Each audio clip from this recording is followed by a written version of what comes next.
Assalamualaikum dan salam sejahtera. Okay, belajar hari ini kita akan mempelajari sejarah tingkatan 4, iaitu bab 4, tajuknya ialah Gagasan Melayan Union. Objektif pembelajaran kita pada hari ini ialah pelajar akan dapat membuat kronologi pembentukan Melayu Union. Yang kedua, pelajar akan dapat mengatakan ciri-ciri perjanjian Melayu Union. Dan yang ketiga, menjelaskan kepentingan mempertahankan maruah bangsa.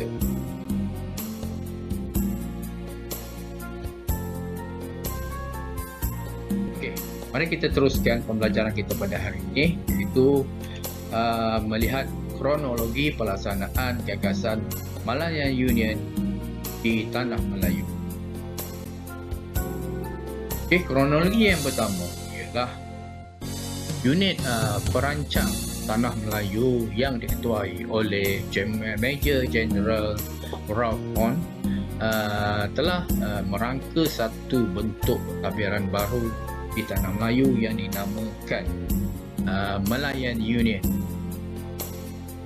Jadi setiausaha tanah jajahan British iaitu George Henry Hall telah membentangkan rancangan Malayan Union di Parlimen British pada 10 Oktober 1945.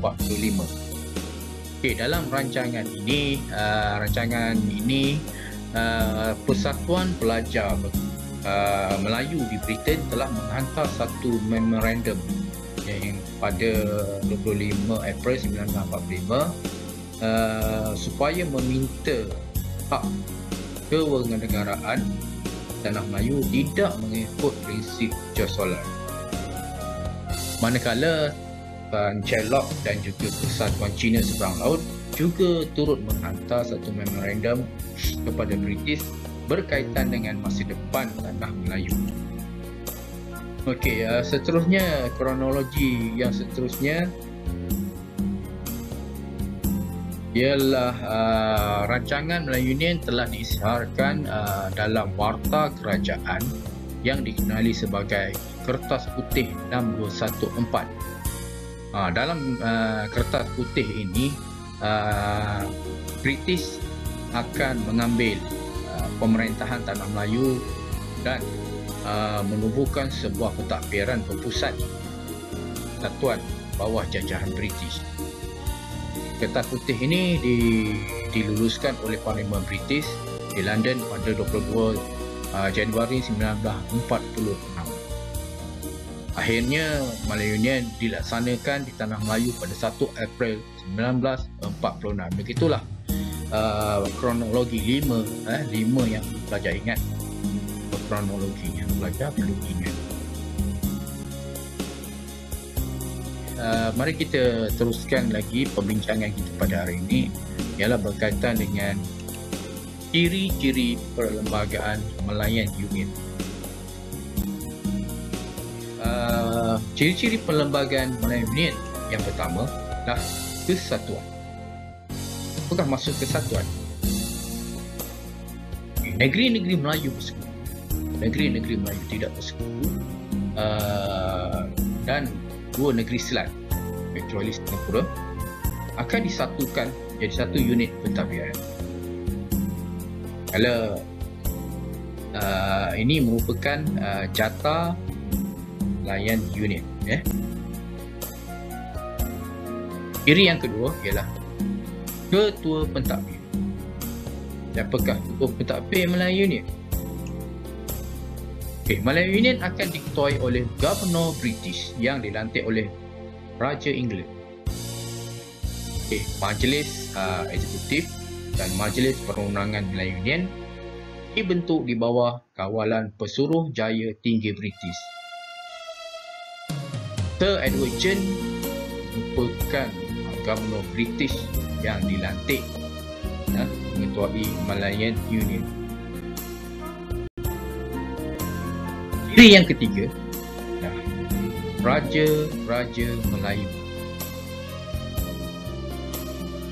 Sultan akan menjadi majlis raja-raja. yang hanya akan membincangkan berkaitan dengan soal agama dan adat istiadat Melayu sahaja. Manakala ciri yang keempat ialah kewarganegaraan.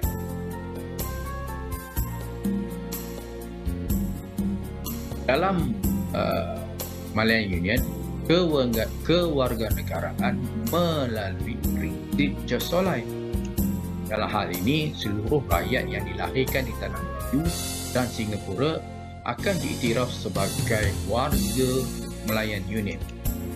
Seterusnya, mereka yang berumur 18 dan ke atas serta telah bermastautin selama 10 tahun hingga ke 15 tahun akan diberikan taraf kewarganegaraan.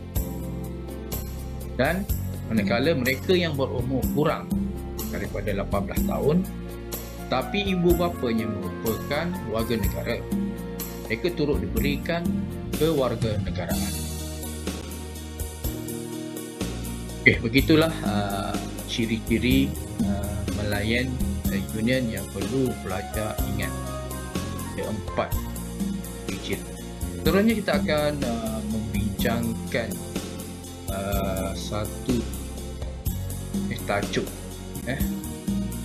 dan kita bincang adakah gagasan Malayan Union telah mencabar maruah bangsa tanah Melayu? Berikan hujah anda berdasarkan pengetahuan sejarah anda. Adanya kalau kita melihat tadi apa yang kita pelajari Union dan juga ciri-ciri Union, bolehlah kita taksirkan adakah Malayan Union ini akan menjaskan maruah bangsa. Cikgu nak beri contoh, satu contoh isi yang boleh jadi panduan bagi pelajar baikkan soalan tadi. Itu Malayan Union telah mencabar maruah bangsa berdasarkan cara British mendapatkan tanda tangan Raja-Raja Melayu untuk menyokong pembentukan pentadbiran.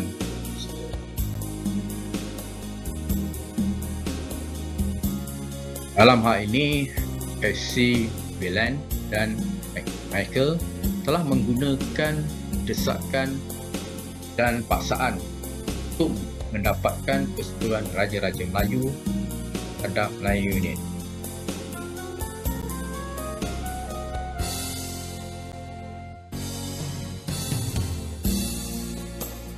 Contohnya pada 29 Disember 1945, Sultan Kedah, Sultan Badri Shah Ibnu Almarhum Sultan Ahmed Halim Shah telah berdebat dengan Pak Michael dan baginda bertegas ingin menandatangani Malayan Union. Namun pada 2 Disember 1945, Pak Michael telah berjaya mendapatkan tanda tangan baginda.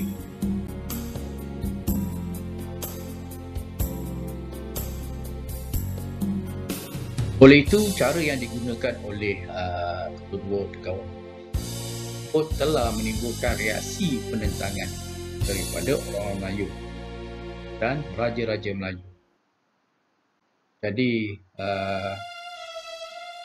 tersebut telah mengambarkan Malayan Union ini telah mencabar maruah. Mari kita lihat hujah yang Malayan ini tidak mencabar maruah. Malayan Union tidak mencabar maruah bangsa tanah Melayu kerana pentadbiran Malayan Union ini dapat bukan sebuah kesatuan yang kuat melalui pembentukan kerajaan.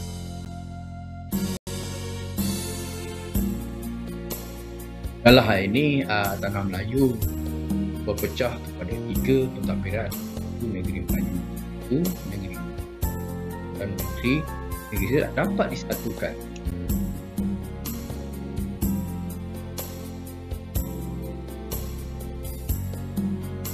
Contohnya penduduk tanah Melayu yang berpisah-pisah akibat takbirannya berbeza akan menghalang perpaduan.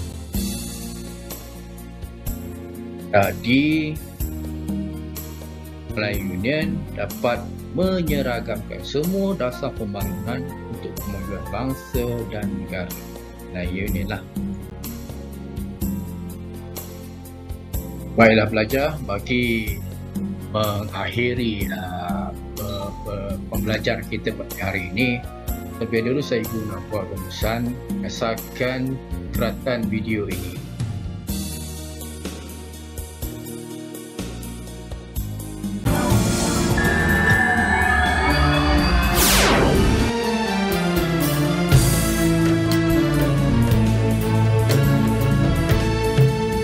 Tempoh antara tahun 1946 hingga 1948 akan kekal terpahat sebagai sejarah pedih bangsa dan ketuanan Melayu di tanah air mereka sendiri.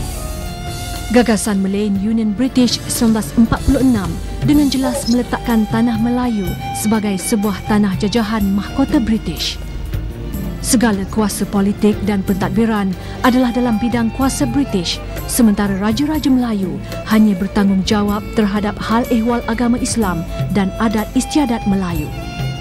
Keadaan ini sekaligus menidakkan hak keistimewaan dan ketuanan orang Melayu di tanah air mereka sendiri, serta meletakkan orang Melayu, penduduk pribumi setaraf dari segi politik, ekonomi dan sosial dengan kalangan pendatang asing.